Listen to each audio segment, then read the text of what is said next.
നന്ദി അറിയിക്കുന്നു. അതിന് നന്ദിയുടെ ആവശ്യമില്ല. ലൈഫിൽ ഒന്നും അല്ലാത്തപ്പോഴും ഇപ്പോഴും ഒന്നും ആയിട്ടില്ല.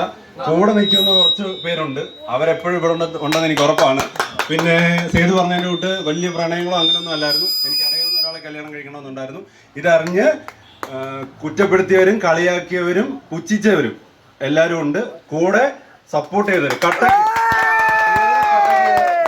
ഇതുവരെ കൂടെ നിന്ന് എല്ലാം അവൻ എൻ്റെ ജീവിതത്തിൻ്റെ അവസാനം വരെ എൻ്റെ കൂടെ കാണുമെന്ന് വിശ്വസിക്കുന്നു. അതിന് എല്ലാവർക്കും നന്ദി പറയുന്നു. വേറെ ഒന്നും പറയാനില്ല. സന്തോഷം, ഭയങ്കര സന്തോഷം.